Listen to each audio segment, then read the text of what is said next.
Don't say வரேன், போயிட்டே இருங்க. Thank you doctor. Thank you doctor. நல்லது. வாங்க. கான்ஃபரன்ஸுக்கு சிறப்பு விருந்தினராக வந்துள்ள Indian Institute of Mental Health chairman அவர்களே, நண்பர்களே, அனைவரையும் எங்கள் மருத்துவமனை சார்பில் வரவேற்கிறேன். ஒரு மனித பிறவிக்கு ஏற்படுகிற கொடுமையான நோய் மனநோய் தான். கேன்சர் நோய் இருப்பது மனிதனுக்கு தெரியும். இன்று உலகையே பயமுறுத்திக் கொண்டிருக்கும் எய்ட்ஸ் நோயை பற்றி கூட மனிதனுக்கு தெரியும். மனிதன் செய்யக்கூடிய தவறினால் வரக்கூடிய நோய் எய்ட்ஸ். இப்படிப்பட்ட பலவித நோய்களை பற்றி மனிதனுக்கு புலப்படும். ஆனால் அவனுடைய 6வது அறிவுக்கு புலப்படாமல் இருக்கும் ஒரே வியாதி மனோவியாதி தான். இதற்கு காரணங்கள் மனித உறவில் ஏற்படக்கூடிய பிரச்சனைகளே.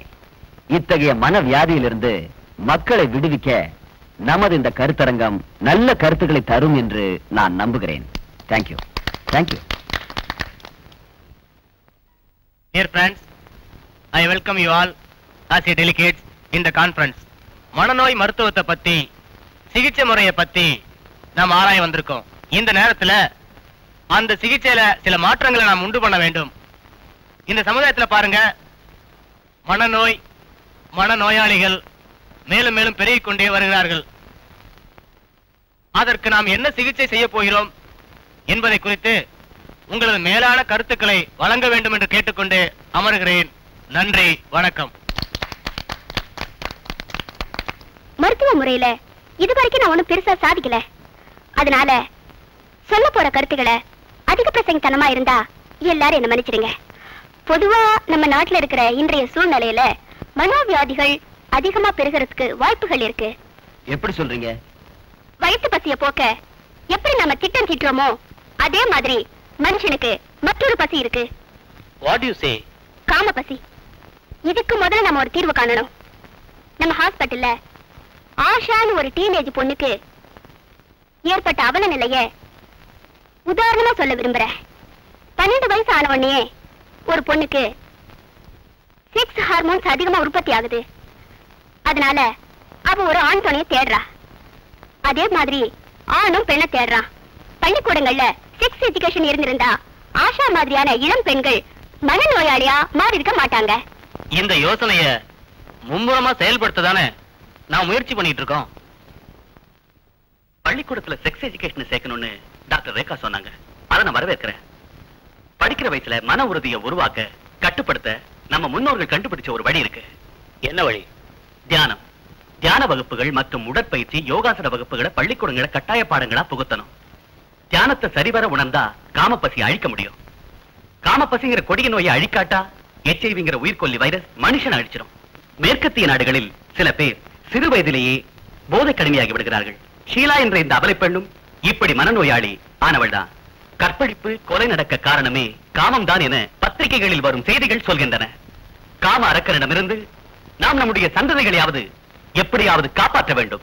நம் நாட்டில் எத்தனையோ வித திருமணங்களை அரசு அனுமதித்திருக்கிறது, பிரச்சாரமும் செய்திருக்கிறது. ஆனால் மனநோயிலிருந்து விடுபட்ட பெண்ணையோ ஆணையோ திருமணம் செய்து கொள்ள யாரும் முன் வந்ததில்லை.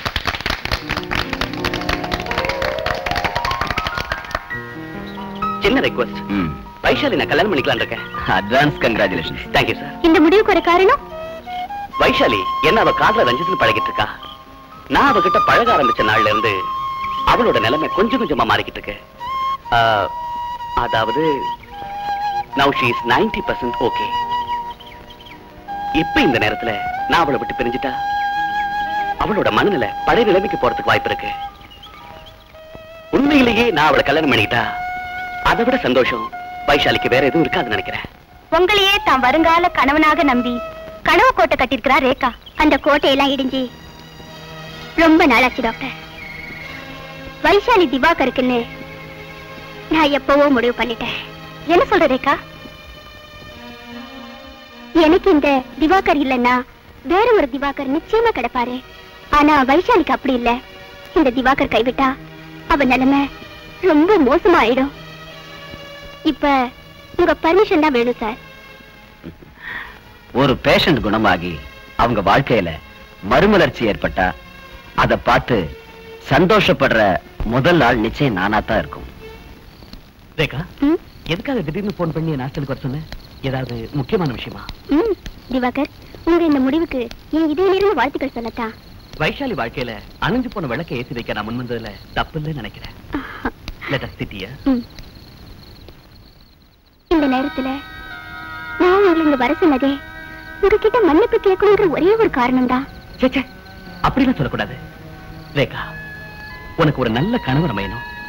அதை விட பேரும் புகழும் உள்ள ஒரு நல்ல மனநல மருத்துவராகணும். அதான் என்னோட ஆசை. நம்ம ஒண்ணு நினைக்கிறோம், கடவுள் ஒண்ணு நினைக்கிறாரு. அதுக்கு பேர் தான் விதி. That's all right. நான் புறப்படுறேன். பாய்.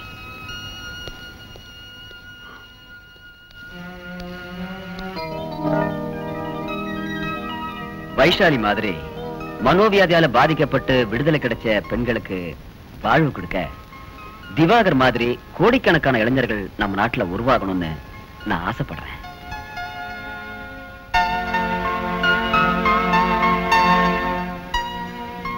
என்ன சார், உங்களுக்கு பூர்ண சம்மதம் தானே? பரிபூர்ண நல்லா இருங்க.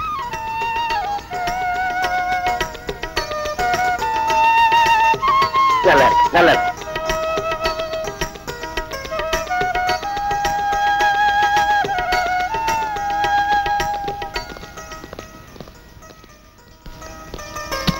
வரேன் டாக்டர். வரேன். எல்லாருக்கும் வரேன்.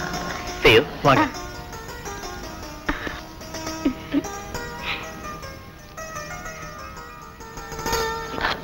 போயிட்டு வாங்க.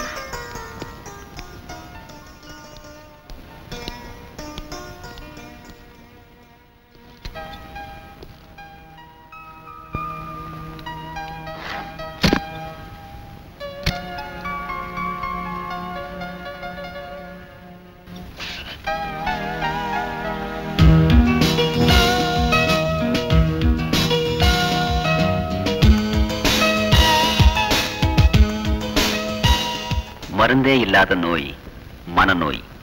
இதனால் வாழ்விழந்த மனநோயாளிகளிடம் அன்பு காட்டுவது ஒன்றே அற்புத மருந்து.